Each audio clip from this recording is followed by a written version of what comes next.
Her male best friend mocked me at dinner. She could do way better than you. I shut him down in front of everyone. She snapped, apologize or we're over. I smiled.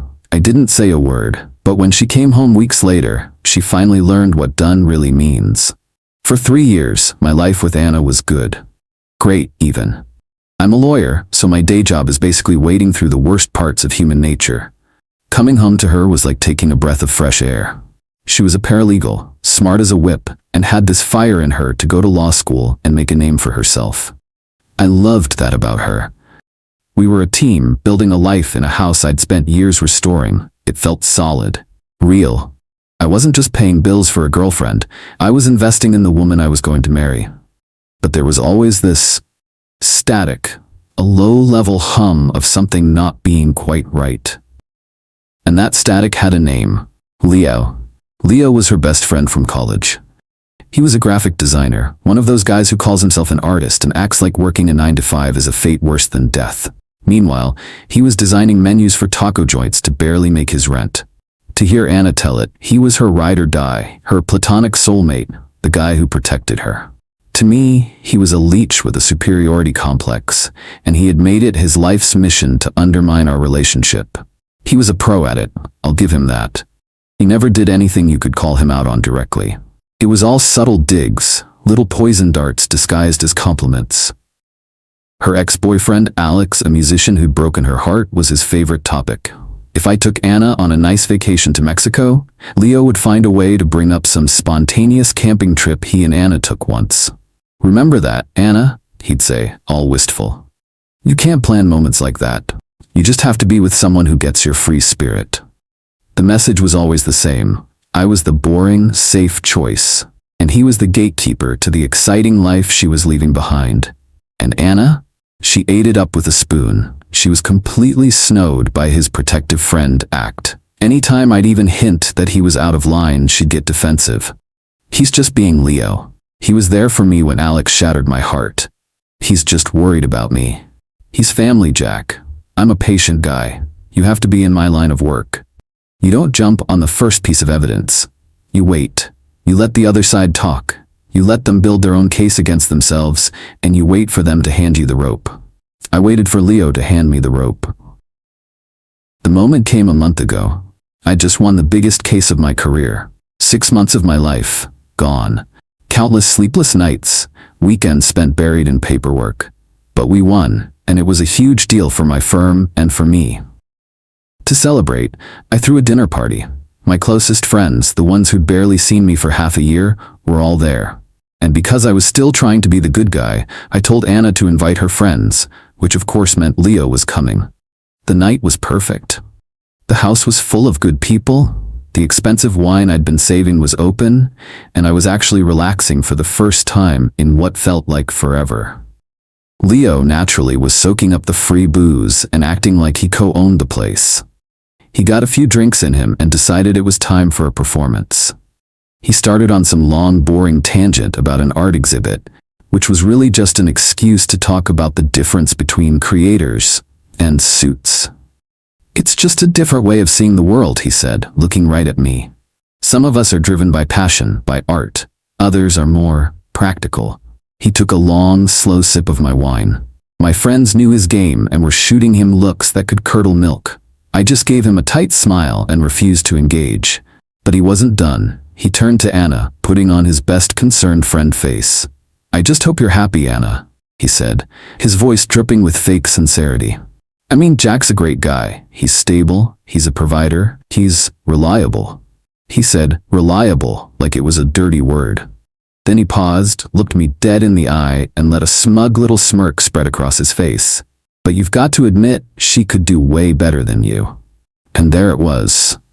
The rope. The whole table went silent. You could have heard a pin drop. My friends looked like they were about to physically restrain themselves from launching across the table. Anna just stared at her plate, blushing. She wasn't mad at him. She was just embarrassed that he'd made a scene. That was the moment the focus snapped into place for me. The picture became crystal clear. The patient lawyer was gone.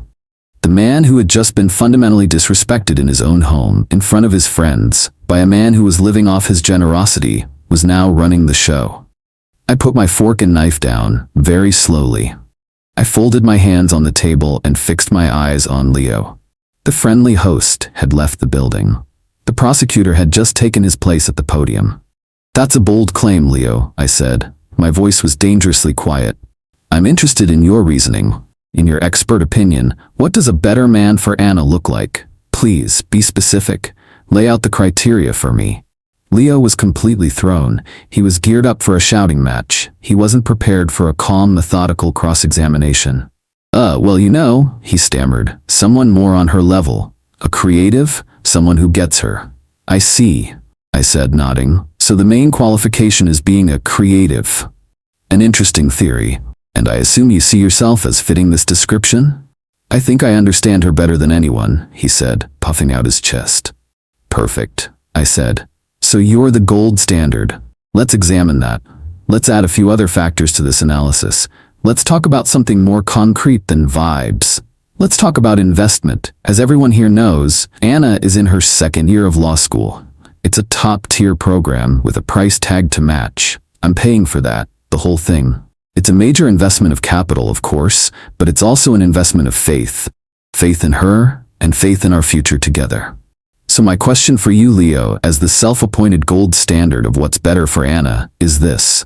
What have you invested in her future lately, other than your consistently negative opinions of me?" Leo's face went white. Anna shot me a panicked look. "Jack, don't do this," she whispered. I held up a hand to silence her. My eyes still locked on Leo. "I'm not done. Let's talk about the car she drives. It's safe, it's reliable, it gets her to school and back. I bought it for her. Now, you have a car too, right, Leo? A cool little convertible that seems to break down a lot.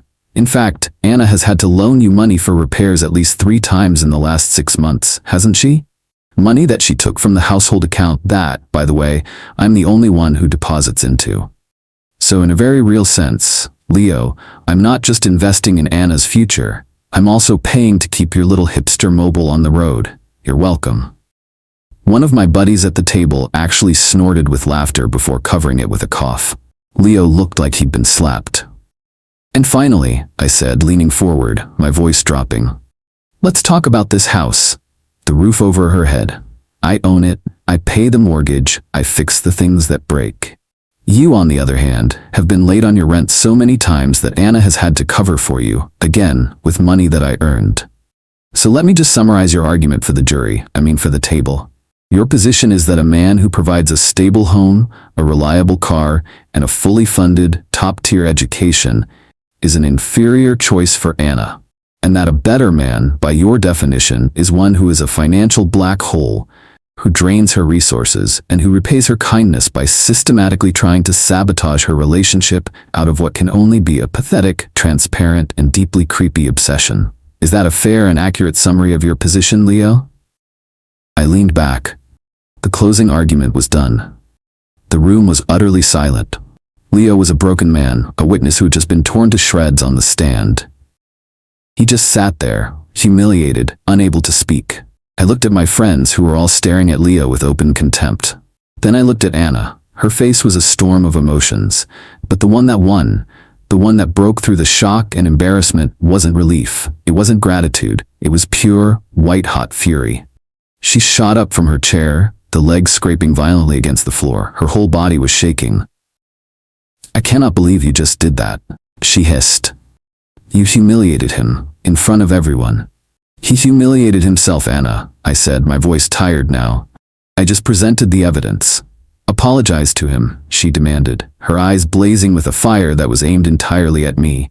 "Right now, apologize to my best friend for what you just did. Apologize, or we are over." And there it was, the ultimatum, the final piece of evidence. She was standing next to the wreckage of a man who had just been exposed as a manipulative parasite, and she was defending him. She was choosing him. The love I had for her didn't just die, it was executed. I looked at her, and for the first time, I saw her with perfect clarity. I didn't get mad. I didn't yell. I just smiled.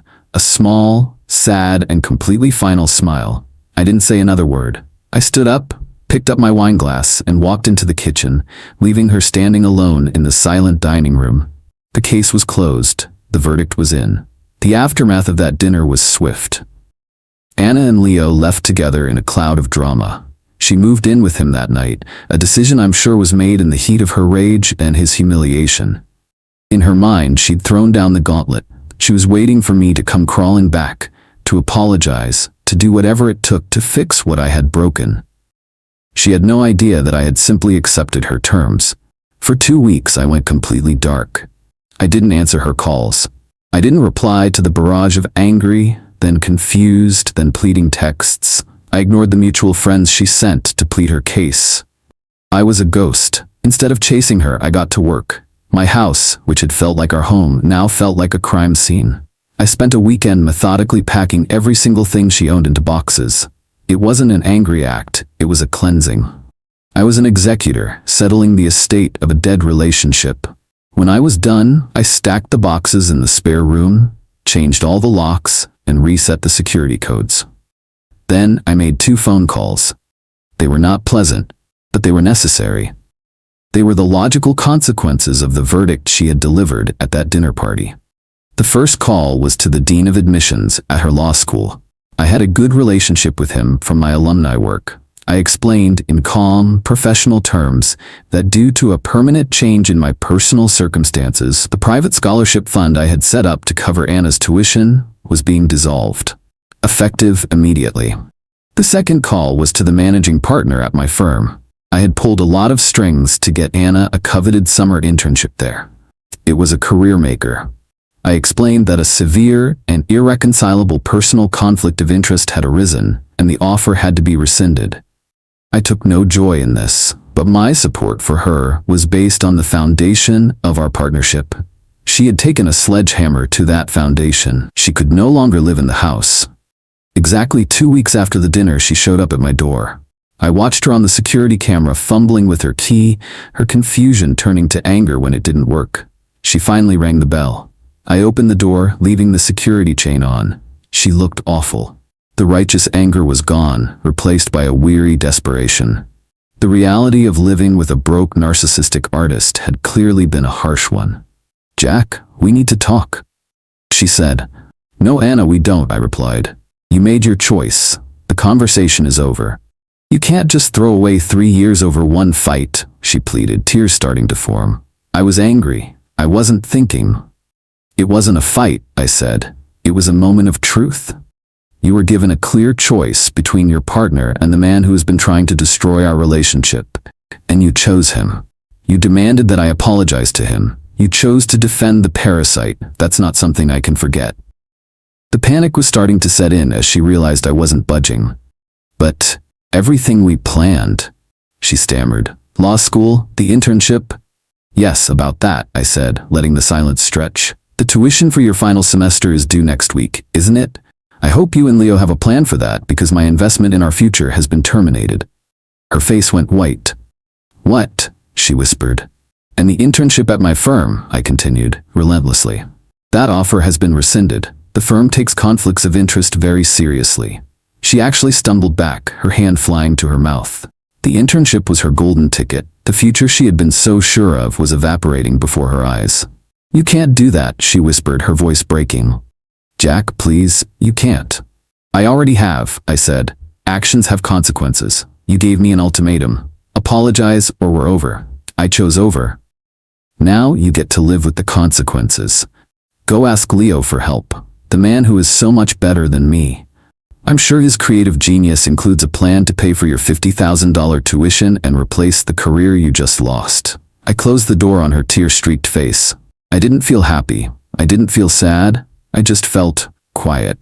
The trial was over. The aftermath was predictable. Anna's life fell apart. She had to drop out of law school just months from graduating. The dream was dead. She and Leo are apparently still living together in his tiny apartment. I've heard from friends that it's a special kind of hell. She's consumed by resentment for what he cost her, and he's stuck with a woman who is a constant, bitter reminder of his own inadequacy. He got the girl, but he got a broken version of her that he can't afford to fix. I didn't do this for revenge. I did it for myself. A relationship is a contract, and she violated the most fundamental clause: loyalty. My actions weren't a punishment. They were an enforcement of the terms. She wanted to know what done really means. Now she knows. It means the support stops, the investment ends, and the builder walks off the site, leaving you in the wreckage of the house you helped burn down.